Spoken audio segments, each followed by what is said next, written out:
என்னங்க நாங்க பார்க்கிறதெல்லாம் நிஜமா இல்ல கனவாங்க அப்படின்ற மாரி நடந்து முடிஞ்ச மேட்ச் தான் வந்து பார்த்தீங்கன்னா, Australia versus Sri Lanka T20 world cup மேட்ச்னே சொல்லுவேன். ஆல்ரெடி வந்து பார்த்தீங்கன்னா, ஆஸ்திரேலியா ஜிம்பாப்வே கிட்ட தோத்துருந்தாங்க. ஸோ இந்த மேட்ச் வந்து பார்த்தீங்கன்னா, மஸ்ட் வின் மேட்ச்சா இருந்தது. ஸோ டாஸ் வின் பண்ண ஸ்ரீலங்கா வந்து பார்த்தீங்கன்னா, நாங்க பவுலிங் செலக்ட் பண்றோம்ட்டாங்க. ஸோ ஓப்பனிங் கேப்டன் மிச்சல் மார்ஷும், டிராவிஸ் ஹெட்டும் ஆனாங்க. 2 பேருமே தரமா ஆடுனாங்கன்னே சொல்லுவேன். ஹெட் வந்து பார்த்தீங்கன்னா, 29 பாலுக்கு 56 ரன். அந்த பக்கம் மார்ஷ் 27 பாலுக்கு 54 ரன்னுன்னு பிரிச்சு மேய்ஞ்சுகிட்டு இருந்தாங்க.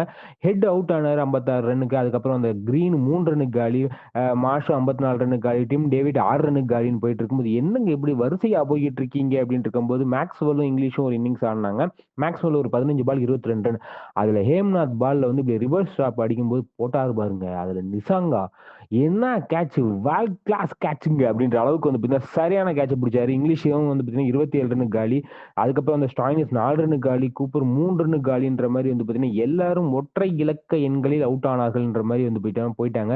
ஏன்னா ஹேம்நாத் 3 விக்கெட், அதுக்கப்புறம் வந்து பார்த்தீங்கன்னா சமீரா 2 விக்கெட்ன்ற மாதிரி செம்ம டைட்டா வந்து ஒரு மாதிரி போலிங்கை போட்டு 20 ஓவருக்கு வந்து பார்த்தீங்கன்னா மொத்த விக்கெட்டுமே காலி பண்ணிட்டாங்க. குறிப்பா கடைசி ஓவர்லாம் 3 விக்கெட் விழுந்தது.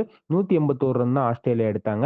182 ரன் அடிச்சா நீங்க வெற்றீங்க அப்படின்னு இருக்கும்போது ஓப்பனிங்கே அதிர்ச்சி என்னன்னா 8 ரன் ஸ்ரீலங்கா இருக்கும்போது 1 ரன் குஷால் பெரேரா இருக்கும்போது வந்து பார்த்தீங்கன்னா ஸ்டானிஸ் பால் அவுட் ஆயிட்டாரு.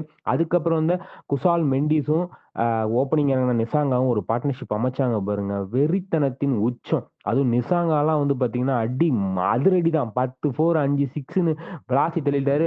மெண்டிஸ் வந்து பார்த்தீங்கன்னா ஒரு 38 பாலுக்கு 51 ரன். அந்த பக்கம் நிசாங்கா நாட் அவுட் பேட்ஸ்மேனா 52 பாலுக்கு வந்து பார்த்தீங்கன்னா 100 ரன்கள். அதாவது 18வது ஓவர்லயே வந்து பார்த்தீங்கன்னா டார்கெட் அச்சீவ் பண்ணி 8 விக்கெட் வித்தியாசத்துல அபார வெற்றி பெற்றாங்க ஸ்ரீலங்கா அப்படின்னே சொல்லலாம். அந்த அளவுக்கு ஒரு தரமான பேட்டிங் பை நிசாங்கா. யாருமே எதிர்பார்க்கல. டோட்டலா வந்து பார்த்தீங்கன்னா, ஸ்ரீலங்கன் டீம் இப்ப மாறி இருக்காங்க. ஜெயசூர்யாவோட கோச்சிங் தலைமையில அப்படின்ற மாரி வந்து பார்த்தீங்கன்னா, எல்லாரும் சொல்லிட்டு இருந்தாங்க. அத பெருசா யாரும் நம்பல. இந்த வேர்ல்டு கப்ல வந்து பார்த்தீங்கன்னா, அத நிரூபிச்சும் காட்டிட்டாங்கன்னே சொல்லலாம்.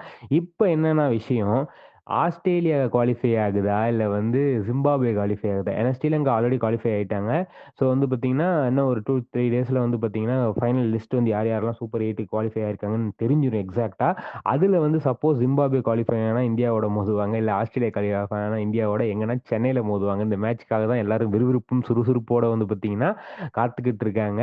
பொறுத்திருந்து பார்ப்போம். யார் யார் வந்து பார்த்தீங்கன்னா, குவாலிஃபை ஆகி வந்து யார் கூட ஆடுறாங்க, யார் செமிஸ் போறாங்க, யார் ஃபைனல்ஸ் போறாங்கன்னு பொறுத்திருந்து பார்ப்போம் சொல்லிக்கிட்டு, இந்த வீடியோ உங்களுக்கு பிடிச்சிருந்தா லைக் பண்ணுங்க, ஷேர் பண்ணுங்க, கமெண்ட் பண்ணுங்க. மறக்காம தினமலர் சப்ஸ்கிரைப் பண்ணுங்க. நன்றி, வணக்கம்.